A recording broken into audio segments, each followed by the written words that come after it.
نحمده ونصلي على رسوله الكريم أما بعد فأعوذ بالله من الشيطان الرجيم بسم الله الرحمن الرحيم لعن الذين كفروا من بني إسرائيل على لسان داود وعيسى ابن مريم ذلك بما عصوا وكانوا يعتدون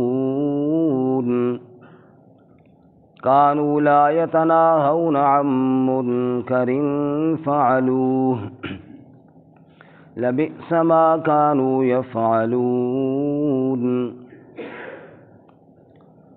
لعن الذین کفروا لعنت کیے گئے وہ لوگ جنہوں نے کفر کیا من بنی اسرائیل بنی اسرائیل میں سے علی لسان داود و عیسی ابن مریم داود اور عیسی ابن مریم علیہم السلام کی زبان پر ذالک بما عصوا وکانوا یعتدون یہ اس لیے کہ انہوں نے نافرمانی کی اور وہ حد سے تجاوز کر گئے کانوا لا یتناہون عن منکر فعلوا وہ روکتے نہ تھے منکر سے برائی سے جس کو انہوں نے کیا لبئس ما کانوا یفعلون یقیناً بہت برا ہے جو وہ کرتے تھے سبحان ربک رب العزت عما یصفون سلام علی المرسلین والحمد للہ رب العالمین اللہم صل علی محمد وعلی آل محمد کما صلیت علی ابراہیم وعلی آل ابراہیم انک حمید مجید اللہم بارک علی محمد وعلی آل محمد کما بارکت علی ابراہیم وعلی آل ابراہیم انک حمید مجید۔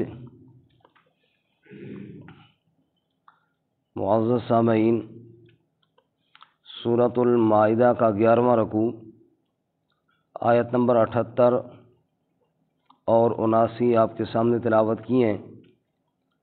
رب العالمین ان کے مطابق صحیح بیان کی توفیق عطا فرمائے اور ہمیں قرآن و سنت پر عمل کرنے کی توفیق عطا فرمائے۔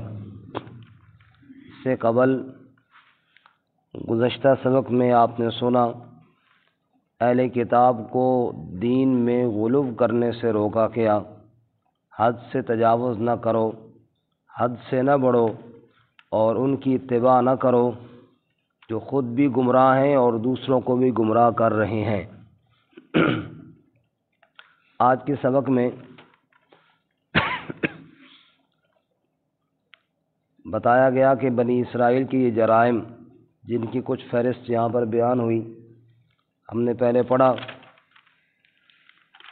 ان میں ایسے تھے جو سارعون فی الاثم والعدوان واکلهم السحت، گناہ میں زیادتی میں دوڑتے اور حرام خوری کرتے، اللہ کی بے ادبی کرتے ہوئے نعوذ باللہ یہاں تک کہتے کہ اللہ کے ہاتھ بند ہیں، اور ان کے احبار اور رہبان وہ بھی انہیں ان برائیوں سے نہ روکتے، اور حالت ان کی یہ تھی کہ حرام خوری ان کا پیشہ تھا اور اندھے اور بہرے بنے ہوئے تھے، اللہ کے وعدوں کو توڑنے والے، خواہشات کی اتباع کرنے والے اور اللہ تعالیٰ کی اولاد اور اللہ کا شریک بتانے والے۔ فرمایا جس قوم کے اندر یہ عادات آ جائیں اور یہ اعمال ہوں، عقائد ہوں تو وہ غلط، اعمال ہوں تو وہ غلط، اس کا پھر انجام کیا ہوا؟ فرمایا انجام یہ ہوا کہ لعن الذین کفروا من بنی اسرائیل، پھر ان پر لعنت کی گئی، اللہ کی طرف سے ان پر پھٹکار پڑی اور اللہ تعالیٰ کی طرف سے یہ لعنت کے حقدار ٹھہرے۔ اللہ تعالیٰ ہماری حفاظت فرمائے۔ لعنت چونکہ رحمت کے مقابلے میں آتی ہے، اس لیے لعنت کو دوری بھی کہا گیا ہے اور رحمت کو قربت کہا گیا ہے، قریب کرنا۔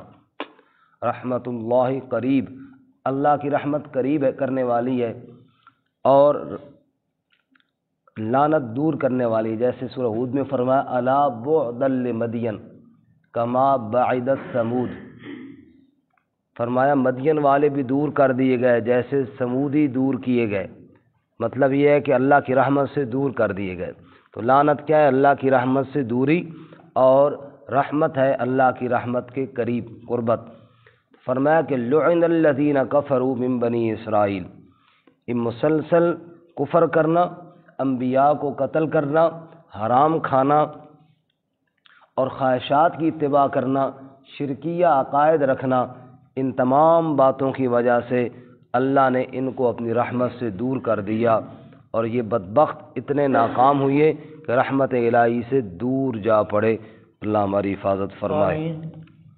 انسان جب رحمت الہی کے قریب ہو نا تو اس سے غلطیاں تو ہو جاتی ہیں، لیکن پھر وہ سنبھل جاتا ہے، وہ توبہ کر لیتا ہے، وہ معافی مانگ لیتا ہے، اپنے اللہ کو منا لیتا ہے، راضی کر لیتا ہے۔ تو یہ ہے اللہ کی رحمت کے قریب۔ اور ایک آدمی گناہوں پہ گناہ کیے جا رہا ہے اور توبہ کی توفیق ہی نہیں ہو رہی، سمجھے کہ میں اللہ کی رحمت سے دور ہو چکا ہوں۔ فرمایا لعن الذین کفروا من بنی اسرائیل، لعنت کی گئی کافروں پر جو بنی اسرائیل میں سے ہیں، علی لسان داود و عیسی ابن مریم، داود اور عیسیٰ ابن مریم کی زبان پر، اللہ کے انبیاء علیہ الصلاۃ والتسلیمات کی زبان سے ان بدنصیبوں کے لیے لعنت کے پیغامات آئے، جیسا کہ قرآن مجید میں بھی اور رسول اللہ صلی اللہ علیہ وسلم نے اپنے فرامین میں بھی بعض بدنصیبوں پر لعنت فرمائی۔ تو ہمیں تو یہ اختیار نہیں ہے کہ ہم اپنے طور پر کسی پر لعنت کرتے رہیں، بلکہ رسول اللہ صلی اللہ علیہ وسلم کی بڑی مشہور حدیث ہے، آپ نے عورتوں سے فرمایا صدقہ کیا کرو، میں نے دیکھا ہے کہ جہنم تمہارے ساتھ بھری ہوئی ہے۔ انہوں نے پوچھا یا رسول اللہ ہمارا کیا قصور ہے کہ جہنم میں ہم زیادہ ہیں؟ فرمایا ایک تو یہ کہ تم شوہروں کی نافرمانی کرتی ہو، اور دوسرا تم لعن طعن زیادہ کرتی ہو۔ تو لعن طعن زیادہ کرنا اور ہر ایک پر لعنت کرنا یہ کوئی اچھا کام نہیں ہے، اس سے تو منع کیا گیا ہے۔ لیکن جس پر اللہ نے یا اللہ کے رسول صلی اللہ علیہ وسلم نے لعنت کی ہے اس کے پھر ملعون ہونے میں شک بھی کوئی نہیں ہے، کیونکہ جو بات اللہ نے کہہ دی ہے یا اس کے محبوب صلی اللہ علیہ وسلم نے کہہ دی ہے وہ بات 100% ٹھیک اور 100% درست ہوتی ہے۔ اب مثلا قرآن مجید میں ہے لعنت اللہ علی الکاذبین، جھوٹ بولنے والوں پر، جھوٹوں پر اللہ کی لعنت ہے۔ لعنت اللہ علی الکافرین، کافروں پر اللہ کی لعنت ہے۔ اور اللہ تعالیٰ کی لعنت ہے ظالموں پر، شیطان پر، الا شیطانا مریدا لعنہ اللہ، شیطان مردود جس کو اللہ تعالیٰ نے لعنتی قرار دیا ہے، ملعون قرار دیا ہے۔ اسی طرح رسول اللہ صلی اللہ علیہ وسلم نے فرمایا لعن اللہ من ذبح لغیر اللہ، اس پر اللہ کی لعنت ہو جو اللہ کے علاوہ کسی اور کے نام پر جانور ذبح کرتا ہے۔ لعن اللہ من حدث لغیر اللہ، اس پر بھی اللہ کی لعنت ہو جو اللہ کے علاوہ کسی غیر کے نام کی قسمیں کھاتا ہے۔ لعن اللہ الیہود والنصارى اتخذوا قبور انبیائہم مساجدا، اللہ کی لعنت ہو یہودیوں اور عیسائیوں پر جنہوں نے انبیاء کی قبروں پر سجدے کیے جا کر۔ لعن اللہ السارق، چور پر اللہ تعالیٰ کی لعنت ہو۔ لعن اللہ من غیر منار الارض، جو زمین کی حدود اور زمین کے بننے ان کو تبدیل کرتا ہے اور دوسروں کے حق کھاتا ہے، اس پر اللہ تعالیٰ کی لعنت ہے۔ بہرکیف جن پر اللہ تعالیٰ نے لعنت کی یا اس کے نبی صلی اللہ علیہ وسلم نے لعنت فرمائی، ظاہر بات ہے ان کے لعنتی اور ملعون ہونے میں کوئی شبہ بھی نہیں ہے، لیکن اپنے طور پر خواہ مخواہ کسی کو لعنتی قرار دینا یہ ٹھیک بھی نہیں ہے۔ ان کی یہ بدعمالی ان کی وجہ سے لعنت ہوئی، انبیاء کی زبان سے ان پر لعنت آئی۔ اور یہ کیوں آئی؟ ان کے کیا جرائم تھے؟ فرمایا ذالک بما عصوا، انہوں نے نافرمانی کی، وکانوا یعتدون، اور یہ حد سے تجاوز کر گئے۔ گناہ تو انسان سے ہوتے رہتے ہیں، معصوم تو انبیاء کی ذات ہے اور انسان نہیں ہے، لیکن گناہ پہ اصرار ہو جائے اور بندہ پرواہ کرنا چھوڑ دے، یہ خطرے والی بات ہے۔ اس لیے علماء نے فرمایا لا صغیرۃ بالاسرار ولا کبیرۃ بالاستغفار، فرمایا اگر آپ استغفار کریں تو کوئی گناہ کبیرہ نہیں رہتا، بڑے سے بڑا گناہ کبیرہ کیوں نہ ہو، استغفار کی برکت سے اللہ اس کو معاف فرماتے ہیں۔ اور لا صغیرۃ بالاصرار، اگر آپ گناہ پر ڈٹ جائیں چاہے وہ چھوٹا ہی کیوں نہ ہو، جب دھڑلے سے کرتے رہیں گے تو وہ کبیرہ بن جائے گا۔ اس لیے اللہ ہمیں گناہوں پر ندامت کے ساتھ توبہ کی توفیق عطا فرمائے۔ ان کا ایک اور جرم، کانوا لا یتناہون عن منکر فعلوہ، یہ برائی سے منع نہیں کرتے تھے جس کو وہ کر رہے ہوتے تھے۔ برائی سے منع کرنا یہ بھی ضروری ہے جیسے برائی سے بچنا ضروری ہے۔ امر بالمعروف اور نہی عن المنکر، برائی سے روکنا۔ آپ صلی اللہ علیہ وسلم نے صحیح حدیث میں ایک مثال ارشاد فرمائی، فرمایا کہ ایک کشتی ہے یا بحری جہاز ہے جو دریا میں سمندر میں چل رہا ہے، اور اس کی منزلیں مقرر ہیں، کچھ مسافر اوپر ہیں اور کچھ نیچے ہیں، اور پانی جو ہے وہ اوپر والی منزل پہ رکھا ہوا ہے پینے وغیرہ کے لیے، استعمال کے لیے۔ اب نیچے والوں نے سوچا کہ بار بار ہم اوپر جائیں، یہ تو وہ خواہ مخواہ مشکل ہے ہمارے لیے، تو نیچے جہاں ہماری کشتی چل رہی ہے، نیچے سمندر ہے، پانی پانی ہے، کیوں نہ ہم ایک سوراخ کر لیں چھوٹا سا کہ پانی نیچے سے اندر آ جائے۔ اب انہوں نے جناب وہ ہتھوڑے لیے اور جناب لگے سوراخ کرنے، ٹھا ٹھا کرنے۔ اوپر والوں نے دیکھا اگر اوپر والے ان کو منع نہ کریں اور کہیں کرنے دو جو کر رہے ہیں، تو نتیجہ کیا نکلے گا کہ پانی کشتی میں آئے گا اور کشتی ڈوبے گی اور نیچے والے بھی غرق ہوں گے، اوپر والے بھی غرق ہوں گے۔ ایسے ہے یا نہیں ہے؟ اللہ کے نبی صلی اللہ علیہ وسلم نے مثال دے کر بتایا کہ جب اللہ کی نافرمانیاں عام ہو جائیں اور کوئی روکنے والا نہ ہو، ہر کہے یار کرنے دو جو کر رہے ہیں، ہمیں کیا ہے، تو فرمایا نتیجہ کیا نکلے گا، اللہ کی طرف سے جب عذاب آئے گا تو پھر کوئی بھی نہیں بچے گا، جرائم کرنے والے بھی اور نہ روکنے والے بھی، سب اس میں رگڑے جائیں گے اور سب پر اللہ کی پکڑ اور اللہ تعالیٰ کا عذاب آئے گا۔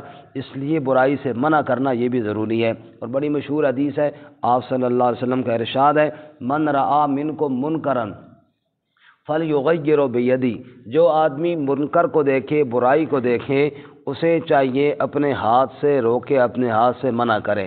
فإن لم یستطع فبلسانہ، اتنی ہمت نہیں ہے تو پھر اپنی زبان سے روکے، اتنی بھی نہیں ہے فبقلبہ، پھر دل میں برا سمجھے، وذالک اضعف الایمان، اور یہ ایمان کا کمزور درجہ ہے۔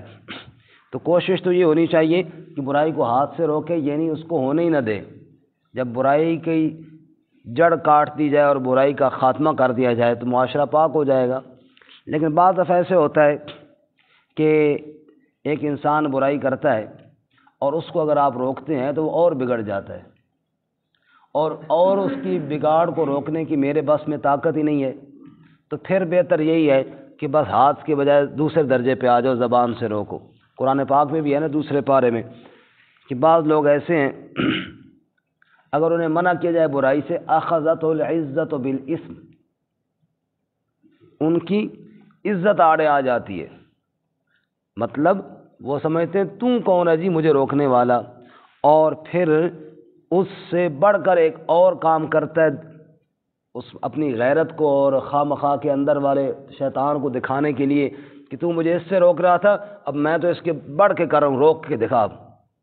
اب کیا ہوا کہ میرے اس روکنے سے وہ اور زیادہ بڑھ گیا، اور زیادہ جب بڑھ گیا اب میرے اندر اتنی طاقت نہیں ہے کہ میں اس کو روک سکوں۔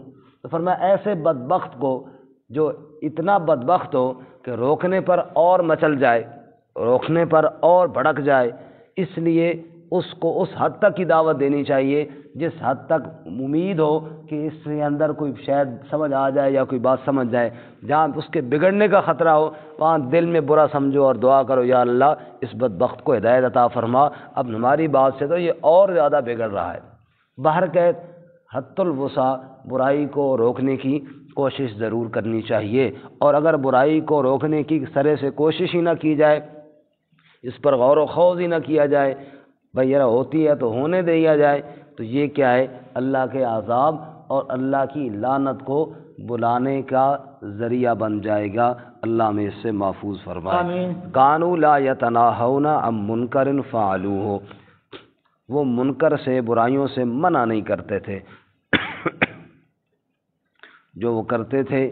لبئس ما کانوا یفعلون، بہت برا ہے جو وہ کرتے تھے۔ آپ نے صلی اللہ علیہ وسلم نے ارشاد فرمایا، انصر اخاک، اپنے بھائی کی مدد کر، چاہے وہ ظالم ہو چاہے وہ مظلوم ہو۔ صحابہ نے پوچھا، یا رسول اللہ مظلوم کی مدد تو سمجھ میں آتی ہے، ظالم کی مدد کیسے کریں؟ ارشاد فرمایا، ظالم کو ظلم سے روک دینا یہ بھی اس کی مدد ہے۔ تو فرمایا کہ کسی آدمی کو برائی سے روکنا ایک تو معاشرے کے امن کا ذریعہ ہے، دوسرا جس کو آپ روک رہے ہیں اس کے لیے بھی یہ بہتری ہے۔ وہ ظالم ظلم کرے گا یا گناہ کرے گا یا فسق و فجور میں مبتلا رہے گا تو اس کا اپنا بھی تو نقصان ہو رہا ہے نا، باقی لوگوں کو بھی محفوظ کرنے کی کوشش کرنی چاہیے اور اس گناہ کرنے والے کو روکیں، اس کا بھی اسی میں فائدہ ہے۔ اللہ تعالیٰ ہمیں عمل کی توفیق عطا فرمائے۔ ترجمہ دوبارہ سن لیں۔ لعن الذین کفروا، لعنت کیے گئے وہ لوگ جنہوں نے کفر کیا، من بنی اسرائیل، بنی اسرائیل میں سے، علی لسان داؤد و عیسی ابن مریم، داؤد اور عیسی ابن مریم کی زبانوں پر، ذالک بما عصوا وکانوا یعتدون، اس لیے کہ انہوں نے نافرمانی کی اور وہ حد سے بڑھ جاتے تھے۔ کانوا لا یتناہون عن منکر فعلوہ، وہ منع نہیں کرتے تھے برائی سے جس کو انہوں نے کیا۔ لبئس ما کانوا یفعلون، بہت برا ہے جو وہ عمل کرتے ہیں۔